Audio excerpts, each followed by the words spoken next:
To my YouTube channel. ഇതൊരു ബുധനാഴ്ച ദിവസമാണ് കേട്ടോ. അന്ന് കനത്ത മഴ തുടർന്നു, റെഡ് അലർട്ട് ആയതുകൊണ്ട് അവധിയായിരുന്നു. പക്ഷേ ഗവൺമെൻറ് ഉദ്യോഗസ്ഥർക്ക് അവധിയൊന്നുമില്ലല്ലോ. അതുകൊണ്ട് ഇന്ന് എനിക്ക് ഓഫീസിൽ വരണമായിരുന്നു. രാവിലത്തെ കുറച്ച് ജോലികളൊക്കെ കഴിഞ്ഞ് കഴിഞ്ഞപ്പോൾ 5:30 വരെ ഇരിക്കേണ്ടതുകൊണ്ട് എന്ത് ചെയ്യാമെന്ന് ആലോചിച്ചപ്പോഴാണ് എനിക്ക് കുറച്ച് കാര്യങ്ങൾ എഴുതണം എന്നൊരാഗ്രഹം തോന്നിയത് കേട്ടോ. പലപ്പോഴും നമുക്ക് നമ്മുടേതായൊരു ലോകം അത് കിട്ടാറില്ല അല്ലേ? പക്ഷെ നമ്മുടെ എല്ലാവരുടെയും സ്വപ്നമാണല്ലേ നമ്മുടേതായൊരു ദിവസം. നമ്മൾ ആഗ്രഹിക്കുന്നത് പോലെ, നമ്മൾ എങ്ങനെ ആയിരിക്കാനാണോ ആഗ്രഹിക്കുന്നത് അതുപോലെ ഒരു ദിവസം കിട്ടിയിരുന്നെങ്കിൽ ഏത് മനുഷ്യരല്ലേ ആഗ്രഹിക്കാത്തത്?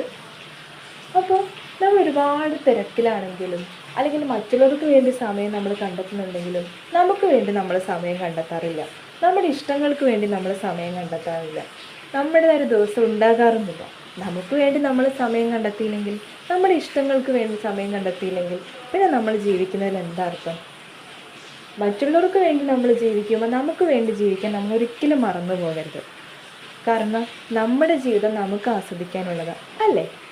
അപ്പോൾ ഞാൻ വിചാരിച്ചു എൻ്റേതായ ഒരു ദിവസം, അതായത് ഇങ്ങനൊരു ദിവസം കിട്ടിയാൽ ഞാൻ എങ്ങനെ ആയിരിക്കാനാണോ ആഗ്രഹിക്കുന്നത് അത് നിങ്ങളുമായിട്ടൊന്ന് പങ്കുവയ്ക്കാമെന്ന്. അങ്ങനെ എൻ്റെ മനസ്സിൽ തോന്നിയതൊക്കെ ഞാൻ എഴുതുകയാണ് കേട്ടോ. അപ്പോഴും പുറത്ത് തകൃതിയായിട്ട് മഴ പെയ്യുന്നുണ്ട്. അങ്ങനെ എഴുതുക എന്നൊക്കെ പറഞ്ഞു കഴിഞ്ഞാൽ എന്താ പറയുക, ഈ മനസ്സിലൊരു എഴുതാനൊരു ദ്വര ഉണ്ടാവുക എന്ന് പറയില്ല, അല്ലെങ്കിൽ മനസ്സ് വല്ലാതെ വെമ്പുന്നു എന്ന് പറയില്ലേ, അങ്ങനെ മനസ്സിൽ തോന്നിയതൊക്കെ ഇങ്ങനെ എഴുതുകയാണ് കേട്ടോ. അപ്പം മനസ്സിലൂടെ ഓരോ കാര്യങ്ങളൊക്കെ കടന്നു പോകുന്നുണ്ട്. അങ്ങനെ കുറച്ച് കഴിഞ്ഞപ്പോൾ ഇനി എന്ത് ചെയ്യുമെന്ന് ആലോചിച്ചിരുന്നപ്പോഴാണ് നിശാഗന്ധി നോവ് എന്ന് പറഞ്ഞ സബിൻ പള്ളിക്കൂത്തിൻ്റെ പുസ്തകം വായിക്കാൻ തോന്നിയത്. ആ പുസ്തകത്തെക്കുറിച്ചുള്ള ഡീറ്റെയിൽഡ് വീഡിയോ ഉടനെ ഞാൻ ഇടുന്നതായിരിക്കും കേട്ടോ. എനിക്ക് ആ പുസ്തകം ഭയങ്കരമായിട്ട് ഇഷ്ടപ്പെട്ടു.